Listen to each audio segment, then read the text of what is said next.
तो भारत की मीडिया ने ना पूरी दुनिया में ना हमारा मजाक बनवा दिया है, सिर्फ और सिर्फ भारत की मीडिया की वजह से, जो कि फर्जी दावे कर रहा था कि भाई हमने इस्लामाबाद पे कब्जा कर लिया, कराची पोर्ट उड़ा दिया, किसी ने तो लाहौर का ही पोर्ट उड़ा दिया। भाई लाहौर में समंदर कहाँ से आ गया, पीएम हाउस उड़ा दिया भाई। हाँ, कुछ भी बात कर रहे थे हमारे मीडिया वाले जी, और पूरी दुनिया में इन्होंने ना शर्मसार करा है। बहुत सारे इंटरनेशनल न्यूज मीडिया चैनल्स जो है हमारी न्यूज उठा के फन मतलब मजाक उड़ा रही है उनका, डायरेक्ट इंटरनेशनल मीडिया मजाक उड़ा रहा है। और तो आज हम इसी टॉपिक पे एक वीडियो देखने वाले हैं। मॉलिटिक्स एक यूट्यूब चैनल है इनका, make sure to subscribe her, link description में है। तो देखते क्या इन्होंने बोला है अभी को। नमस्कार, मेरा नाम है निवेदिता शांडिल्य और आप देख रहे हैं मॉलिटिक्स। जीत का दावा कोई भी करे मगर हारी पत्रकारिता है। टीवी एंकर्स का शोर शराबा, हल्ला गुल्ला, हुड़दंग देख करके देश और दुनिया दंग रह गए। किस स्तर के युद्ध उन्मादी लोग हैं ये, किस स्तर के हैं ये टीवी चैनल। स्तर की तो बात ही अब नहीं करनी चाहिए, जब स्तरहीनता ही इनके लिए उपलब्धि है। क्या क्या किया है इन्होंने, देखिए तो जरा। तो भारत के एक्शन से अब पाकिस्तान जो है वह रोने के मूड में। बस please save Pakistan from India. भारतीय सेना लगातार पाकिस्तान पर करारा प्रहार कर रही है। नेता बोल रहे हैं हमारा प्रधानमंत्री गीदड़ है। आप सोचिए कि पाकिस्तान में देखा जा रहा है जी न्यूज, ये उपलब्धि है इनके लिए। देखा जा रहा है जी न्यूज, अब ये देखिए, ये बड़ी खबर। खुशी देखिए, कितना गर्व हो रहा है इन्हें। एक सोशल मीडिया क्रिएटर का ट्वीट पाकिस्तानी शेयर कर देते हैं तो उसके ऊपर FIR हो जाता है। यही लोग उसे देशद्रोही बोलते हैं, मगर खुद कितनी खिलखिलाहट के साथ बता रहे हैं कि देखो पाकिस्तानी हमें देख रहे हैं। वैसे हिपोक्रेसी करते हैं यार, बहुत बड़े हिपोक्रेट हो गए हैं मीडिया वाले। पाकिस्तानी इनका मजाक बनाने के लिए इनको देख रहे थे। जो वीडियो ये खुद प्रूफ के तौर पर दिखा रहे हैं, उसमें बैठा पाकिस्तानी खुद ही इनके मजे ले रहा है। ध्यान से देखिए वीडियो। अस्सलाम वालेकुम रहमतुल्लाहि व बरकातहू। ये देखें, ये जी न्यूज लाइव देख रहे हैं हम, और यहाँ पे बताया ये जा रहा है कि जी इस्लामाबाद पे भारत ने अटैक कर दिया है। हंस रहा है भाई तुम लोगों पे, ये गर्व की नहीं शर्म की बात है। शर्म की बात। इंडियन मीडिया ने अपनी बची खुची क्रेडिबिलिटी भी पिछले कुछ दिनों में खो दी। पता नहीं कहां से क्या खबर ला रहे थे, चला रहे थे। मुझे तो लगता है इस पूरे युद्ध वाले सीन में इन्होंने वो चला दिया जो इनका चलाने का मन कर रहा था, और नाम दे दिया सूत्र का। सुशांत सिन्हा जो मीडिया की पाठशाला चलाते हैं, जरा उनका भी काम देख लीजिए। इनका काम देख के लगा कि इस आदमी को तो खुद अभी जर्नलिज्म की ABCD सीखने की जरूरत है। ये अज्ञात बॉर्डर पर पाकिस्तान के भीतर दाखिल हो गई भारतीय सेना। अज्ञात ये तो बहुत फनी था यार। सेना मतलब सेना भी इनसे त्रस्त नजर आई। फेक न्यूज फैलाते ये सफाई सेना को देनी पड़ती। इनकी मूर्खता सेना के लिए जानलेवा खतरा बन गई भाई। एक एक चीज जो सेना गुपचुप तरीके से करना चाहती, ये ब्रेकिंग लिख के पीछे आग लगा के चला देते। हालात इतने खराब हो गए कि रक्षा मंत्रालय को न्यूज दिखाने के लिए इंस्ट्रक्शंस जारी करने पड़े। Defence ministry wants media channels, social media users no live coverage of military operations. अब देखिए, इस फैसले के पीछे सबसे बड़ा कारण था मिस इन्फॉर्मेशन। एडवाइजरी में कहा गया कि in the interest of national security all media platforms, news agencies and social media users are advised to exercise utmost responsibility. और इतना ही नहीं, सख्ती के साथ ये भी बताना पड़ा कि जो एग्जिस्टिंग लॉज एंड रेगुलेशंस हैं रिपोर्टिंग के, उनका तो पालन कर लो। युद्ध के दौरान जब सायरन बजता है ना, तो लोगों की रूह कांप जाती है। क्या हम सही सलामत बचेंगे? कहीं हमारे घर पर बम तो नहीं गिर जाएगा कहीं? भाई ये बात सही है भाई, सायरन को इन्होंने मजाक बना के रख दिया। हर 2 मिनट में सायरन बजा रहे, ब्रेकिंग न्यूज आ रही तो सायरन बजा रहे कि भाई ऐसा हो गया वैसा हो गया। मतलब भाई जो बंदा सेंसिटिव है, जिसको ज़्यादा कुछ नॉलेज नहीं है, वो बंदा, उसका क्या होगा यार, वो बहुत ज़्यादा बीमार हो सकता है, दिल का दौरा पड़ सकता है किसी भाई को। सायरन तो इनका बैकग्राउंड म्यूजिक था। पूरे न्यूज में सायरन चलता रहा पूरे 8 दिन तक। सच में 8 दिन इन्होंने खा लिया, अभी तक खा रहे हैं उसी का ही। और कई लोग जो सुन रहे थे न्यूज़, वो इतना यूज्ड टू हो गए कि वो सायरन की अहमियत ही भूल गए। तो उस चीज़ पे भी इनको ध्यान देना चाहिए था, पर ये मतलब अपने TRP के लिए कुछ भी करने को रेडी थे भाई उस टाइम। सीरियस इशू को इन्होंने कॉमेडी शो बना डाला था यार। सच में कार्टून नेटवर्क जो बोला जा रहा है, इनको सही बोला जा रहा है भाई। हमारे बच्चे मर तो नहीं जाएंगे। एक सायरन लोगों को पैनिक अटैक दे देता है।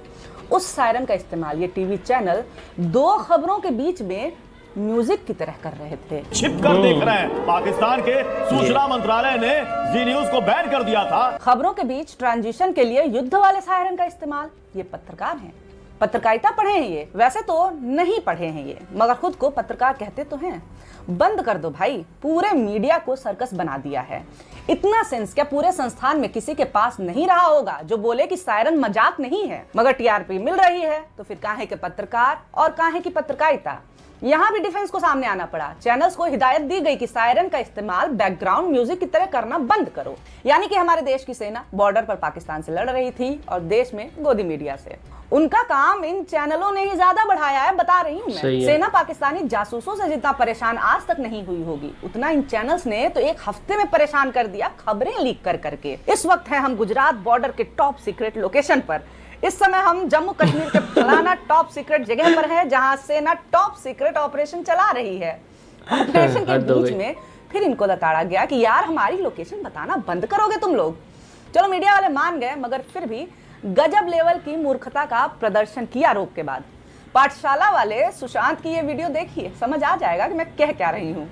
नितिन अपनी लोकेशन मत बताइए, लेकिन आप बताइए गुजरात बॉर्डर पर क्या चल रहा है। यार मैं इसीलिए कह रही थी कि पहले इस आदमी को जर्नलिज्म पढ़ाओ, ये पाठशाला खोल के खुद ही बैठ गया है। फेक न्यूज फैलाने के जितने भी तरीके हैं, जितने भी प्रकार हैं, सबका इस्तेमाल मीडिया ने पिछले कुछ दिनों में कर लिया। पुरानी वीडियोस अभी का बता के चलाना, वीडियो गेम्स की फुटेज को युद्ध का बताना, सपने में आई हुई खबरों को सूत्रों के नाम पर चलाना, और जब इससे भी मन नहीं भरा तो एआई का इस्तेमाल करके फर्जी खबरें परोसना। मॉडर्न है भाई हमारी मीडिया। फ्रेंच मीडिया ने बाकायदा खबर दिखाई कि कैसे भारतीय मीडिया एआई का इस्तेमाल करके फेक न्यूज फैला रहा है और टेंशन बढ़ा रहा है। It was very uneven and wonky. The proportions of the people walking in the background, AI detection tools, and every single one, the result was the same. That this is very much, both of these photos are AI generated. We're using AI. Was the Meta AI logo in the corner? I know it is difficult to see. और आप चालाकी से Meta AI लोगो दिख रहा है भाई। के लिए एक दो ने तो माफी भी मांगी, मगर कैसे? फेक न्यूज फैलाया प्राइम टाइम में, बड़े एंकर के मुंह से। माफी मंगवाई सुबह, वो भी जूनियर एंकर से। आज तक वालों की ये माफी सुनिए जरा। लेकिन हमारी पूरी सतर्कता के बावजूद कुछ अधूरी रिपोर्ट्स ऑन एयर हो गई, इसके लिए हम आपसे माफी चाहते। फेक न्यूज फैलाने पर माफी सबसे भरोसेमंद होने के दावे के साथ मांग रहे हैं। वैसे इन्हें माफी मांगनी पड़ी क्योंकि इन्होंने पहले से डरी जनता को फिदायीन हमले की खबर परोस करके और डरा दिया। खुद से इनका ईमान नहीं जागा था। आर्मी को सामने आकर के इन्हें लताड़ना पड़ा कि पूरी तरह से फर्जी खबर है ये। अब देखिए भरोसेमंद तो हैं ये।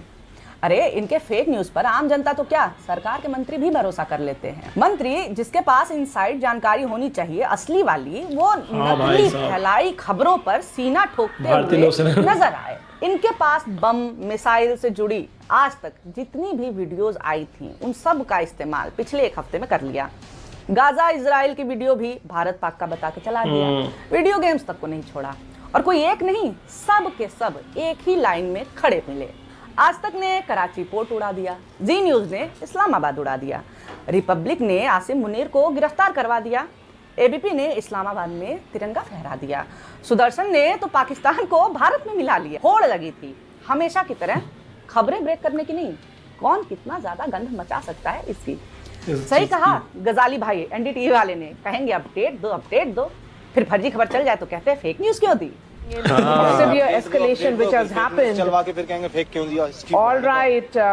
Thank God. माइक चालू रह गया भाई का। और जो सच वो सामने नहीं बोल पाता, वो गलती से बोल गया।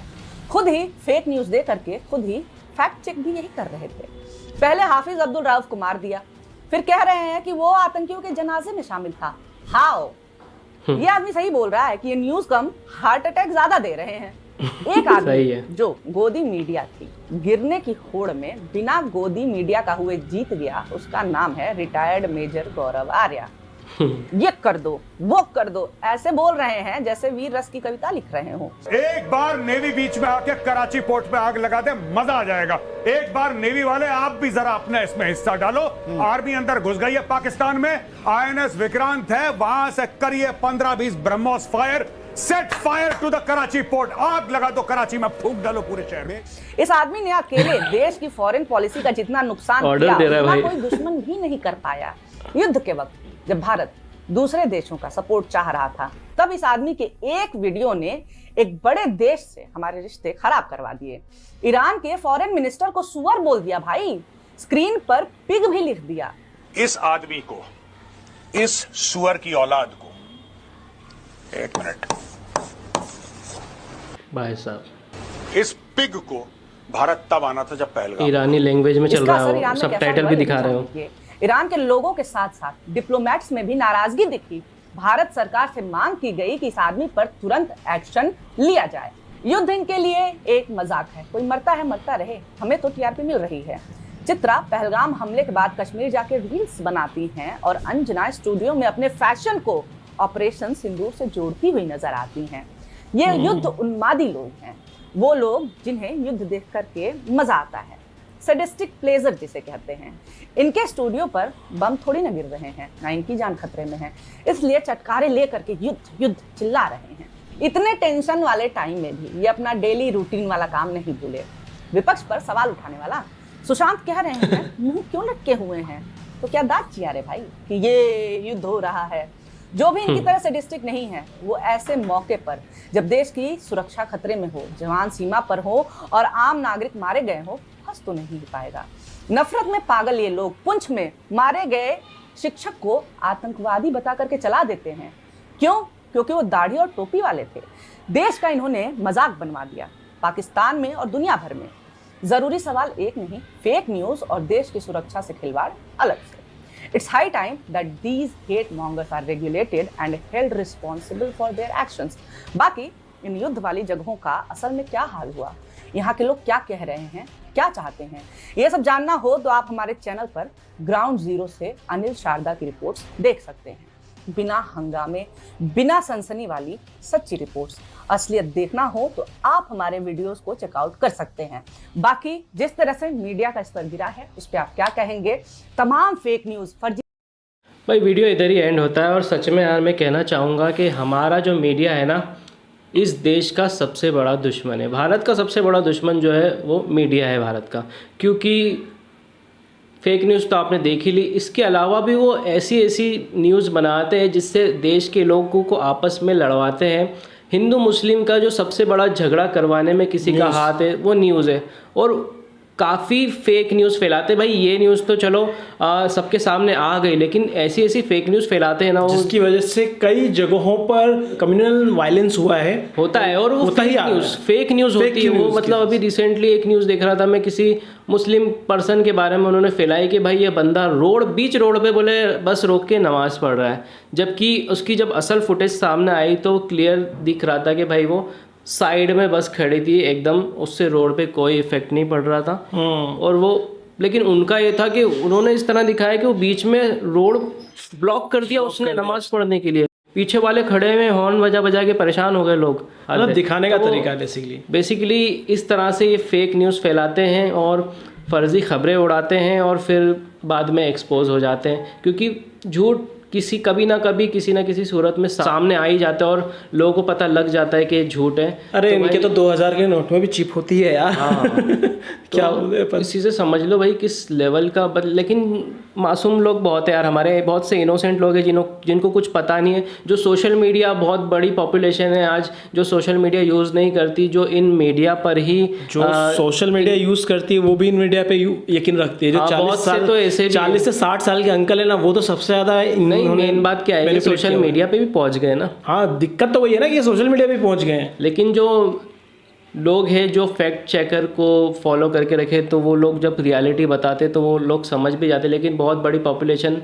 सच में अभी नहीं समझ पाती है। तो वो मासूम है भाई, जनता तो मासूम है यार, ये बस समझो ना आप कि लोग तो मासूम है। दुनिया जो नॉर्मल आम आदमी वो तो मासूम ही है ना, क्योंकि सब अपने बिजनेस में लगे, अपनी फैमिली में लगे। भाई किसी को EMI भरने का टेंशन है, किसी को अपने बेटी की शादी का टेंशन है, किसी को उसके पास इतना टाइम नहीं है कि वो न्यूज़ का भी फैक्ट चेक करे। उसके पास इतना टाइम ही नहीं है। एग्जैक्टली। उसने सोचा कि चलो यार आज दिन भर क्या हुआ देख लेते हैं न्यूज़ में। अब न्यूज़ वाले ने जो देखा है मान लिया उसने, तो उसी चीज़ का तो ये लोग फ़ायदा उठा रहे हैं। और लोगों को न्यूज़ देखना भी, कई लोगों को ज़रूरी रहता है भाई कि 4 लोग मिलेंगे, मैं कुछ बोलूँगा नहीं तो फिर कैसा लगेगा, तो इस चक्कर में लोग देखते भी न्यूज़।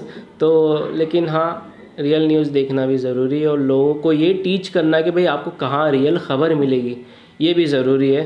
तो ये चीज़ करने वाला भी कोई आना चाहिए एक भाई, रेगुलरिटी होना चाहिए हर न्यूज़ चैनल पर, ये जो चीज़ कि सरकार को ही करना चाहिए कि भाई वो बताए कि यार ये अगर कोई फेक न्यूज़ डाली तुमने तो भाई तुम्हारा तो चैनल बैन, इतने दिन के लिए चैनल बैन होगा, तुम्हारा एक सस्पेंड बंदा होगा। अपॉइंट करो आप जो आपकी हर न्यूज़ को चेक करे कि ये सच है नहीं है, फुटेज जो मिली है वो सच है नहीं है, अगर फेक है तो वो फेक को भी आप एक्सपोज करो न्यूज़ चैनल पे। ये तो बस इनके मन में कोई खुराफाती ख्याल आता है भाई, अपने हेड को जो भी मैनेजर होता है उसको बताते होंगे ये चला देते सर, तो वो बोलते हो हाँ यार इस पे तो हमारी टीआरपी बूम मारेगी, तो वो बस ये चल रहा है आजकल कुछ। और अभी वो भी है कि भाई मोदी जी को जनता ज़्यादा प्यार कर रही है तो फिर मोदी जी को के पीछे पड़े हुए हैं कि मोदी जी क्या एक काम करें, मोदी जी को 56 इंच का सीना चाट देते, मोदी जी को एक काम करते वहाँ भेज देते, मोदी जी को एक काम करते भगवान बना देते हैं। मतलब कुछ भी जो चीज़ चल रही होती बस छाप दो, बस जिधर वजन उधर भजन करते हैं। हाँ, जिधर वजन उधर भजन। जिधर ज़्यादा लोग हैं